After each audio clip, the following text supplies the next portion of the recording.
cover a little bit better. So now the other return teams out there as they'll try to duplicate what they just saw. And no return on this one as the fair catch is signaled for and taken. The Raiders take over 1st and 10 at their own 25-yard line. The Raider offense set to get this drive started.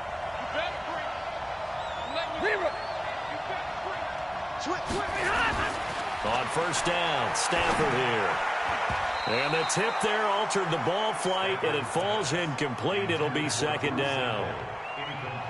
It's always a battle. Who's going to win on 1st down, the offense or the defense? Let's face it, if you've got the ball, 4 yards or more on 1st down is what you're aiming for. They tried to throw for it there. Nice effort to knock that one away and bring up 2nd down. Throwing again on 2nd and 10. Stafford, that's complete to his receiver, Godwin. And they're able to get this one across the 35. That one will go as a gain of 11. Raiders having a 1st down as well. 1st and 10 at the 36-yard line. Stafford now a perfect 8 for 8 to start the 2nd half. Not bad. 1st and 10.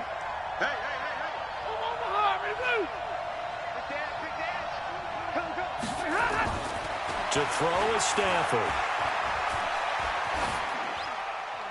Pass incomplete. Yeah, that one sailed on him. You've got to make sure you give your receiver a chance to come down inbounds because they are very gifted. They'll make the circus catches, but if they make them out of bounds, that does you no good.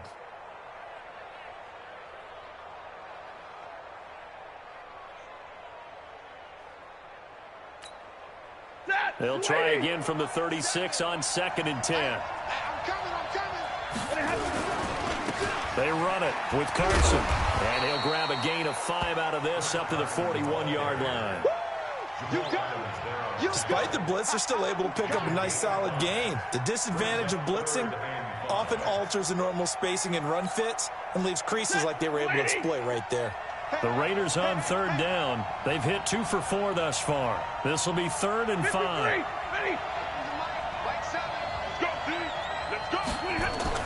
Here's Stafford. He's got Evans.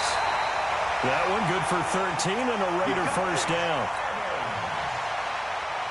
Tell you what, he's been able to put the ball in some tight spots all game long. That throw, no different. Yeah, a lot of people would call it a gutsy type of a throw. I think he looks at it as, I can do it, so it's not that big of a deal to me, and I'm going to keep firing.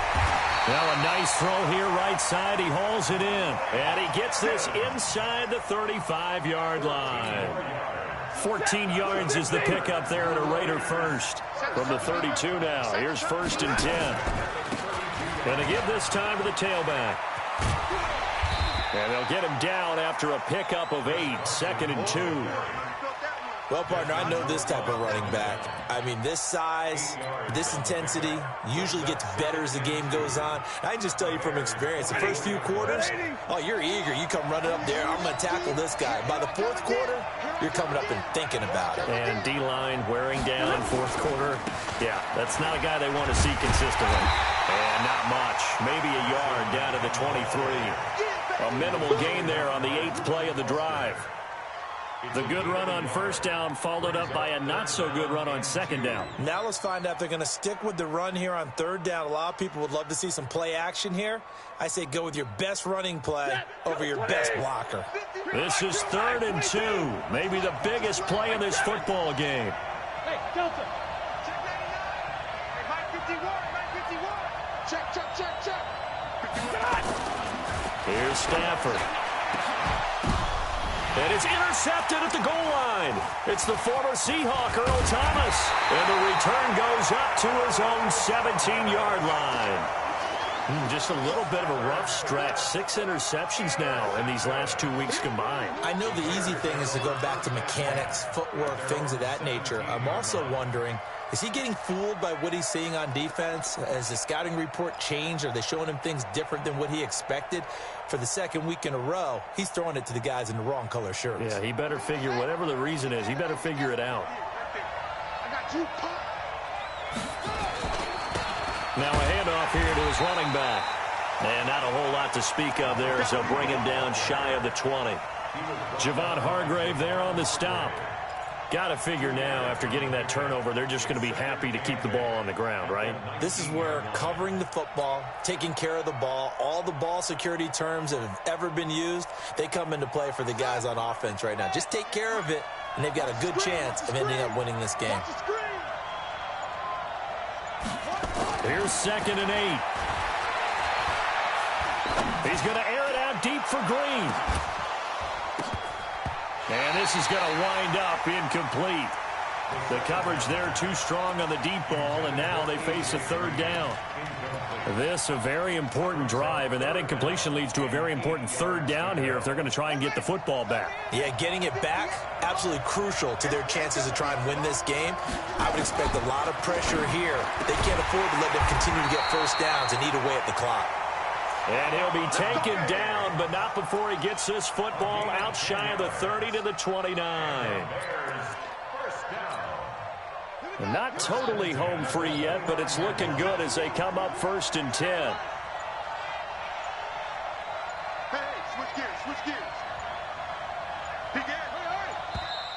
And the play clock is going to run out here. They're in no hurry to get a play off. He didn't seem in a rush. I guess they just didn't know where the play clock was. I think you're right about that because there was no hurried movements there, right? No up-tempo at all.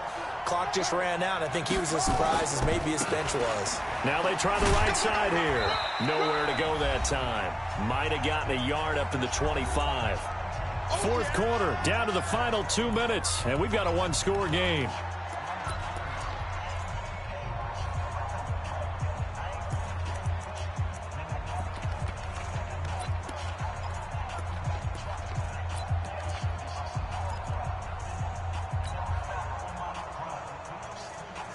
So the Bears with the football here as we welcome you back. And let's see what they've come up with offensively after having time to talk it over. 2nd and 14. Looking left sideline, but it's incomplete. That pass just a little bit off. It looked like maybe he tried to force it in there. Game speed, always different, no matter what you do in practice. Can't simulate it, right? So your decision-making, everything has to be a little bit quicker. Sometimes it can throw you off until you adjust. Well, this is a big 3rd down, and you'd have to think we'd see a timeout right away if they can't stop him here. They'll set up to throw. Flush to his right. He may try and run for this. And he'll be out of bounds across the 30-yard line. Give him 8 yards that time on the scramble, and now 4th down. I like his thought process and his ability to move and get downfield. But what I didn't like was the final decision, to go out of bounds. They want to keep the clock moving. Instead, they give the defense an extra timeout.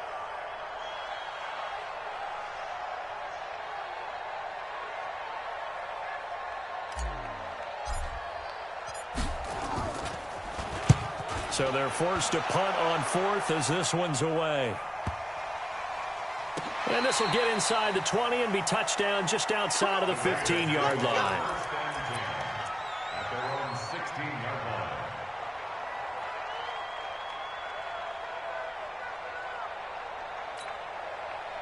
The Raider offense set to get this drive started. And there are parts of their last drive they'd like to emulate. And, of course, they'd like to forget the ending, the interception. But they did put together, Charles, a nice sustained drive to get him down the field. Yeah, and unfortunately for them, the only thing that matters is part 2, right? Because once they threw the interception and finished off the drive, that does them no good to go back and say, well, you know, we had a good one going.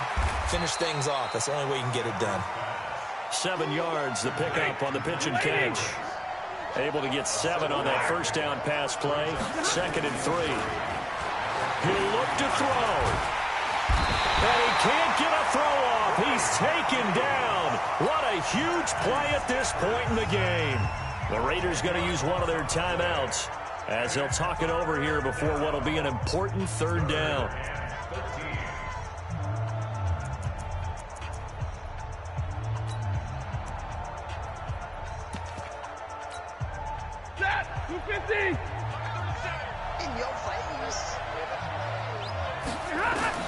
They'll look to throw.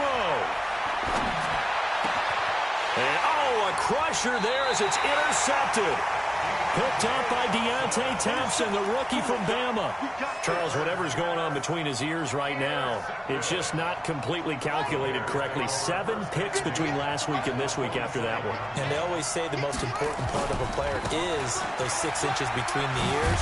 But right now, it's all those interceptions that are going on. So whoever his trusted confidant is on the sidelines, I don't know if it's the offense coordinator, the quarterback's coach, maybe the backup quarterback, that's who he needs to get with now and get himself calm. After the pickup of 5, here's 2nd and 5. And he'll give it here to his running back. And he'll take it down here just shy of the 15 at the 16-yard line. Now the Bears going to call the first of their timeouts. It's just their first. They've got 2 more to use here in the final stages.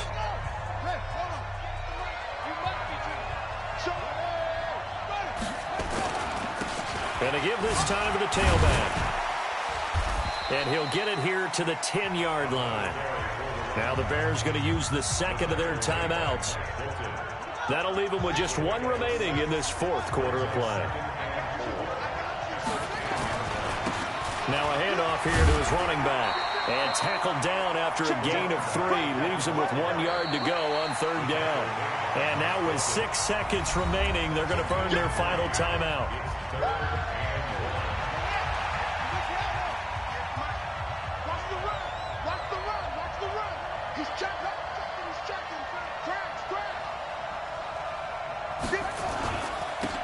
And he'll give it here to his running back.